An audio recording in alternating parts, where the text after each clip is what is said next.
Hey everyone, this is Chris from DSX Machina, and boy is this something that I've been looking forward to for a very long time. So a couple videos ago, I was talking about the artist that inspired me in my youth, and the number one person on that list was Chris Foss, who I've been following for a very long time. I have a bunch of his books, and I was talking about some of the other artists, and I started to realize that I really like to keep on collecting these books and support these artists. And I want to go and find 20th Century Foss, which is kind of his seminal work from the late 70s. But I decided to pick up this as well because there'll probably be a lot of repetition between them. But this is the one I wanted to get. I had the opportunity to snag one that was custom illustrated inside those little extra bit pieces that he had done himself, and I might do that. I think if my next Kickstarter does well, that I might go for it. But I wanted to show this because I've actually not opened this yet. So this is me seeing this for the first time, and Imogen Foss, that's his daughter. We have here all the books that he's probably worked on. I'll read through these later. Shockingly enough, I thought I'd seen all of the Foss illustrations, but some of these are actually new. I didn't realize he had gone into the abstract phase. I'm looking forward to getting through those. And he's underappreciated in his figures. I could say this, I'm not sure when these, 1970, 1971. These definitely feel a bit more on the abstract side before he got heavy into SF. And we can see some designs right here. I can show the books, which most of the time they don't do. Robert Sheckley, Stanley Kubrick, Sunday Times. That's actually fascinating. These are really cool illustrations. And we have a retrospective on Dune. We have Jean-Claude Mobius and Alejandro Jodorowsky. That's actually fascinating. So these are very much recognizable. Spice containers. This is Guild Carso vessel. And then we have this. This has also been, there's a color, hopefully there'll be a color version of this somewhere, but this is one of the most inspirational ships that Chris Foss has ever done. I love this design. It pops up in some of my ideas. And we have some more stuff. This is fascinating. Leto's car. Imagine if they had built this for the movie. Like, what kind of budget would they have had?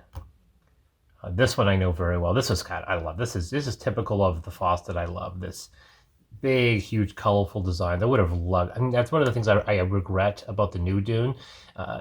Unfortunately, I love Denis. He's my favorite living director right now, and I think personally that that Dune probably could have used some color. I know he kind of does a slightly desaturated look. It's kind of common through his films, but I would have loved to have seen a much more colorful look in the same way that Taika Waititi did in Thor Ragnarok. That's very colorful ships, and so I'm more than ecstatic to see he's doing the ink. Let's hope that actually follows through. But yeah, so do stuff. This is, wow, look at these. Some of these I have seen that, I've seen that, but some of these are just wonderful sketch. I love his spaceships. They're so cool. They're so dynamic. I mean, when they're colored, they really, there it is.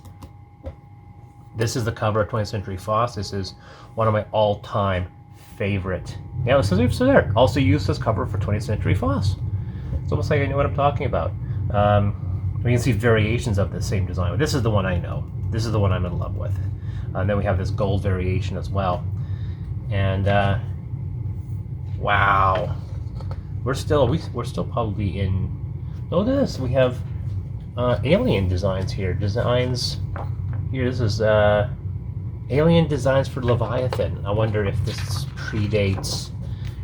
Okay, these were Dune. These are Alien designs for Leviathan. I wonder if that's the name of the alien ship, or most likely an early design of the Nostromo before it became.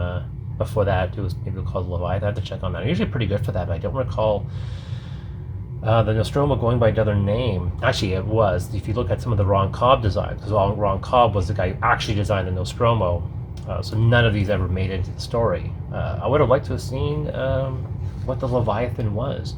More designs for the Leviathan. This makes sense for this to be something Nostromo. This was, instead of a commercial towing vehicle, it was a cargo vessel. And it was this gigantic vessel. I would have adored Alien if it had this ship design, because that's something that's so unexpected. That's fascinating. I think I have seen a couple of these. And we're still in design for Leviathan. We have interiors. We can see some of the vehicles that they were planning on doing and never got around to it. These couple of these I have seen. The Alien, this was back when it was not an alien ship that crashed, but they find an alien pyramid. Yeah, there, pyramid exterior, interior, alien ship exterior, interior. So now we're seeing some of the designs of the alien interior. This is before Giger kind of got his fingers and defined the look of the alien. We have the pyramids, and this is amazing. Imagine if Alien had this kind of visual look. Obviously, I'm not saying it's better this way. I think it's obviously the better choice, but it would have been interesting to have seen a Chris Foss. Chris Foss isn't translated very often. Oh, now we're into Superman. So that I did not know. Obviously the images of Krypton these don't really ring a bell, but I was saying that you don't see a lot of Foss in film. Like I said, other than the fact that he designed the ship for Guardians of the Galaxy. We have the white ship. That's probably an original or for a cover. That's cool. You see here Stanley Kubrick's AI. So this is obviously, this is when Stanley Kubrick was going to direct AI before he passed away. He was going to develop and make AI, and he was working with Steven Spielberg. This is a little bit of a wave here.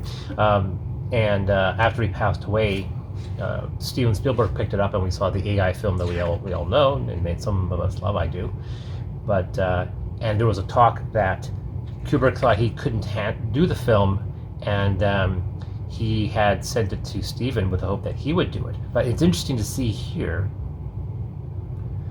how much of Kubrick's vision did end up in the Spielberg version, because obviously this is indicative of the climax of that story, because it deals with the flood in New York.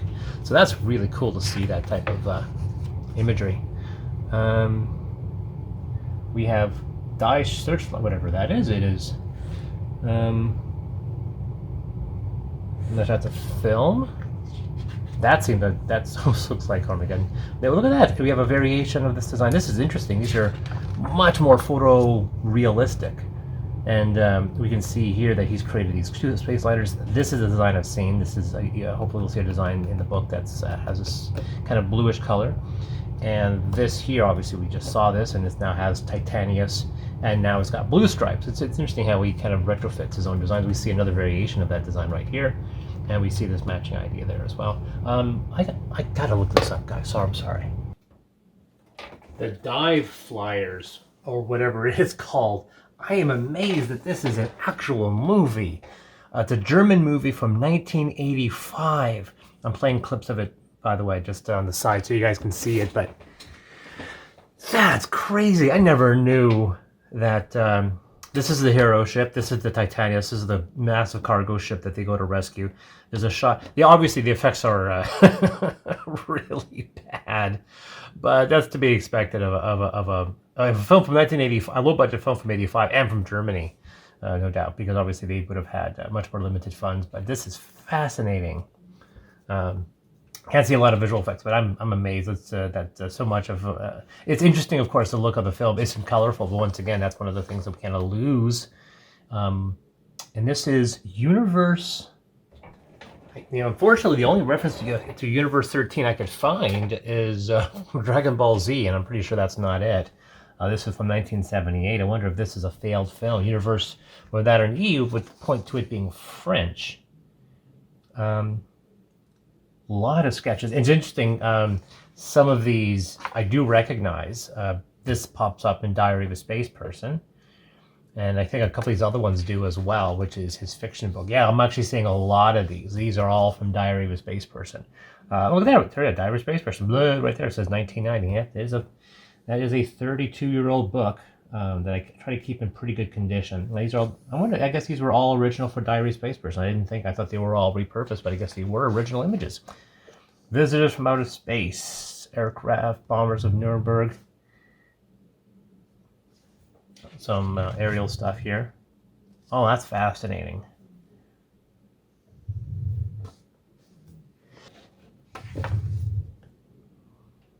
Well, that's a little dark.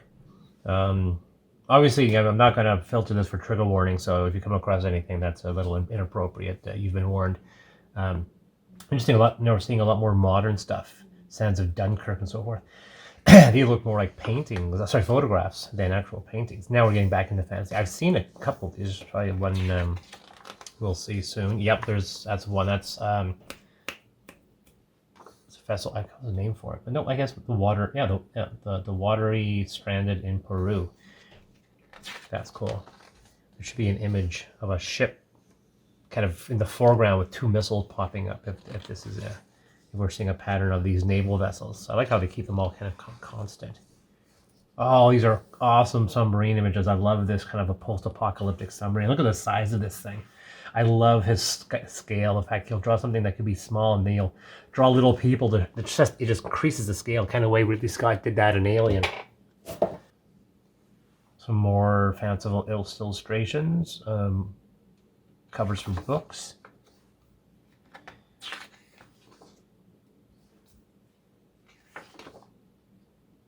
I've seen these are some UFOs. Visitors from outer space, clouds, conspiracy, visitor from outer space again.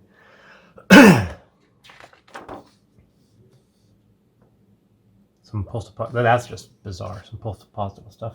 Terror's Cradle, cover book. Oh yeah, these are awesome. I should send these off to Nick for some inspiration on trains. And I imagine, of course, that these things are probably gigantic.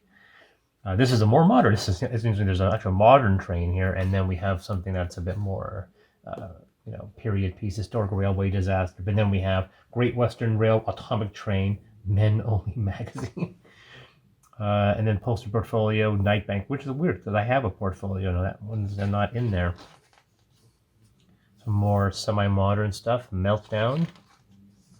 There it is. I was actually telling you, there's a ship going with the two missiles. I was expecting to see that one. A bit more of a futuristic Fire Lance, it's called.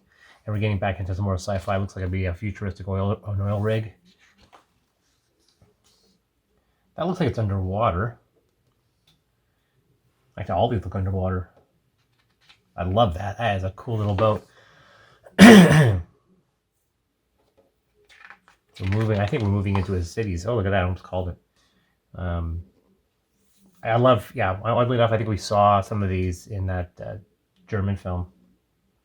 Maybe not that one. There should be one with big globes at the top. I remember that. Well, that's a nice one. Very cool, very classic. Gods themselves. Oh, Isaac Asimov. Look at that. Oh, there's one I know. That one's I know very well. Yeah, he loves his robots. He loves his arms. These popped up in Diary of a Space Person as well. I've seen that one. Yeah, his post-apocalyptic stuff is pretty wild. Oh, that one's neat. A Torrent of Faces. Seen that one before. It's amazing how many of these are completely new to me. That one's not. That one's not. That's cool. Is that Frederick? I don't remember if it's top or bottom. That one's the bottom. Frederick Poole, and this is Collision Course. Got to follow the arrows. Another dome space station. This looks like something similar to the moving city ships of Stasco. Crashing in the snow. I've seen that one. That's a cool little police. Futuristic in a futuristic freeway. Almost looks like something you'd see in a Minority Report. The Swamper. Encyclopedia of Science Fiction. This was also popped up in Diary of a Space Person. Yeah, but he calls this a Swamper in Diary of a Space Person. This is another variation of the same idea. Oh my god, I love these robots. This is so cool. I don't know, I found this one always adorable. I had a whole story about this once. But Case of Steel, the complete robot, and I think this is the Robots of Dawn. So as I predicted, these are all Isaac Asimov stuff. And it makes sense that they would fit them all together. Oh, that is one of my all-time favorites. The Naked Sun. Once again, giant colossal machines and, don't really know what their purpose is. All of these are Asimov, as you might have figured out. Getting into some city stuff. Lost Worlds Nightfall, also Asimov. I guess he loves Asimov. I know that one. Oh, here we get some. These two I know very well. This one I just I think I have this in a larger form. The 80-minute hour, and that one as well. That one I know. That one I don't. Seahorse in the Sky.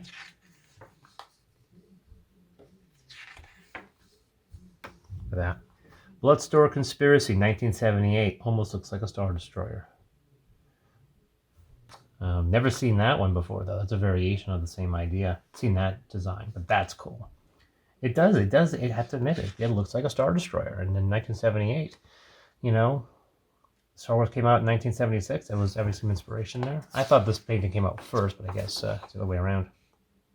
Seen that one. That's also in Diary of a Space Person. Some of them, like that one, almost looks abstract. It almost looks like he's, for a second, I always thought when I was young that he was writing this thing. That's obviously not true. Oh, look at that. Cathedral Battleship Games Workshop. I had no idea that he did stuff for 40K. It's interesting, you see some more traditional, like, you know, these designs. I've never seen this in 40K before. It definitely fits their bill, but obviously they like this design more, so I don't know what the story is on this. It says 2000, so it's actually more recent than I thought.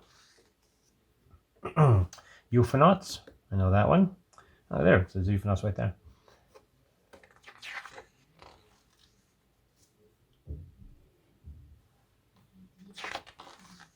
That's cool. I haven't seen that one before. That's really nice. Mission to the Heart Stars, 1980. Obviously, these are no chronological order. Obviously, lumped them in chips for that a puzzle. That's neat. I said in previous. Oh yeah, this one's famous.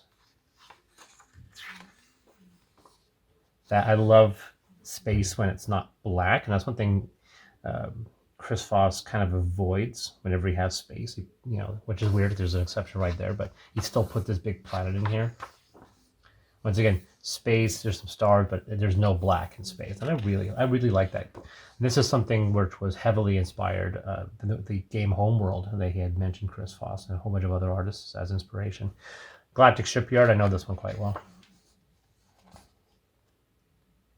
These are all new. These are cool. Man, I wish I had these illustrations when I did my old Pathfinder game. I know this one. That one's just weird. That one I know. Oh, that's cool.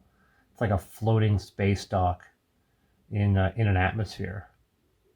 That's wicked. I love the color of that ship. Red nose, white body. That is really cool. If I ever paint a ship, I want it to look like that. I've seen that one. I haven't seen these other ones. Wow, I'm fascinated. This one I know. These ones I do not. This would feel, yeah, it's like a warp gate. Looks like a TV, but it's a warp gate. That one I know. That one's in Diary of a Space Person. Other ones are not. Cranes and so forth. Which is weird because that one looks familiar, but it's not. It says Aliens. This says Ben Bova. So it must be something else. So yeah, 1977, so obviously it's not Aliens that we know. I don't believe Foss did any work on that. This one I know very well, the Sentinel. That was very famous, based on Arthur C. Clarke. There it is, Arthur C. Clarke.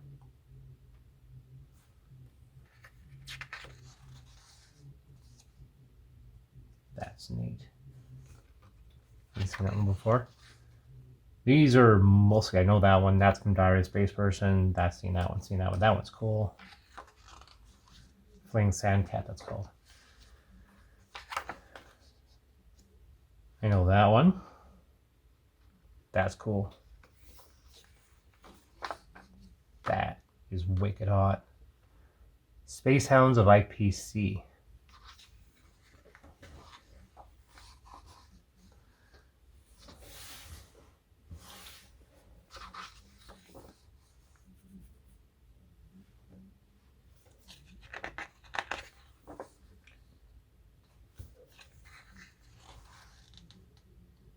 Interesting. still in the 70s and 80s. We move all of these, definitely most of the ships. That's neat. It's just weird. Different engines pointing a different direction. That's very unusual. Some of these, yeah, once again, we're getting into these abstract visuals. That's cool. I know that one very well. Is that another Asimov? It is another Asimov. Didn't see that one coming. We got a monolith. That must be 2000. No, it just says Marshall Amplifiers calendar. That's not something to do with 2001: Space Odyssey, which is ironic because that one looks like the Discovery. I know this one, Rail Runner. The stars like this. I actually was talking about. I was confused, and here's it's designed a little differently because it looks like it goes into the ship, but you don't see it. Kind of, I don't say lazily, but kind of lazily just kind of feeds into the line. Never could figure out how it makes that turn. That was very cool. These are all recognizable. These are all repeated in Diary of a Space Person. That's the one I was talking about with the big globes atop the towers. These are two amazing. This is an Asimov. I love the kind of freighter it's picking up, this cargo module. And this is, once again, I love the jagged, straight line, kind of loose visual style. Also an Asimov. Oh, these are all... This is probably one of the most inspirational images. I did a space RPG, and that was the character ship. And this is something that was very, very inspirational. This is another one. All three of these were heavily inspirational for me. Oh, this is one I know. Star King. Never recognized the name of it. Killing Machine. That's that one. Haven't seen those. That one's in Diary. That's in Diary. Traveling Cities. This is Esquire Magazine and Sunday Times. How interesting that that's the origin. This is the cover of Diary of a Space Person. I think the city's called Stasco or Staros, and it has these, and I never could figure out how it tracks the sky. This is a very famous image of his. This is the cover of Diary of a Space Person. Earth is room enough. I use that as an inspiration for a planet characters go to. Solar Sail. Kind of a strange look for one. This is a nice big spread. I like seeing that one before. I've seen that one, and I've seen that one, but I have not seen these two. I think this was Venice, wasn't it? This is Dayworld Rebel, but I remember him saying this was Venice at one point.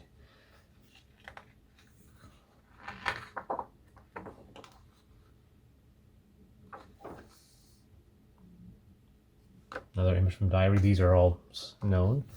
These ones not so much. These are really fascinating. Oh, that's a cool ship. That's a cool ship too. But that one's neat. Transfiction art, Chris Foss. So it's actually an original piece. Ooh. Venus Equilateral. These are images I know very well. This one actually I don't. Science fiction art, it's an original piece, but I love the look. This is a classic ship. Look at that. That's cool. These are neat. If you look at Amethyst, the crawlers in Amethyst are heavily inspired. But this is actually new. I haven't seen this one. This one I know. It's the same vehicle. That's fascinating that he took that same visual.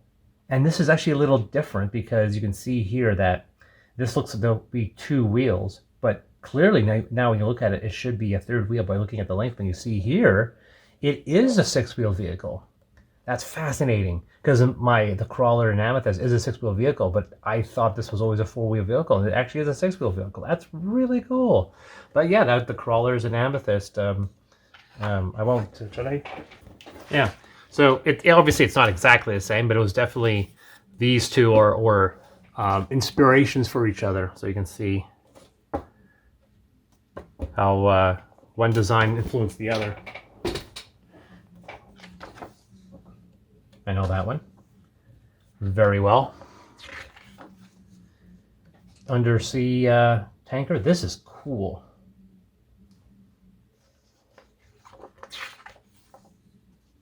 That's interesting. Seen that one? Oh wow! This is a famous one. Very famous. Once again, I talk about scale.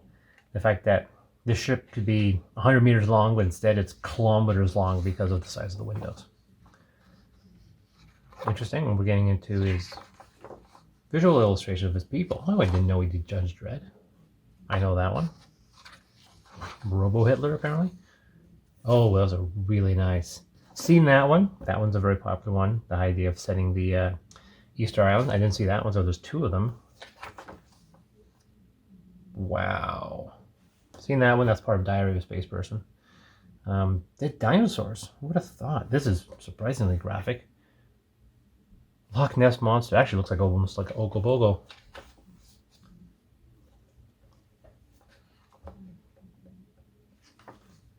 Oh, wow. Lost Worlds. That's cool. I know that one. And that one. Also pops up in Diary. Same as that one. Some generic space stuff, and that's it. Kind of fascinating. Outside of the introduction, we don't have any more text. It's just artwork, which is fine, of course. If we go through, there's a lot of stuff to read. But yeah, so there it is. I mean, I always say, if you guys are still watching, this is one of the things that I really, really loved. This is a great book. This is actually a shockingly good value, considering I think it only cost me $50. And it's 235 pages. That's glossy. So it doesn't fall apart like all the Paper Tiger books. It's not done by them, mind you. I think so. But yeah, it is surprisingly. This is a great value. I love also the color. The texture changes is really cool. Yeah, I think there's a part of me that really wants to pay for the exclusive limited edition where he actually draws an illustration in the book. But I wanted to have this book in my possession just in case. It never happened. But yeah, there you go. Anyway, guys, like and subscribe, and I will see you guys next time.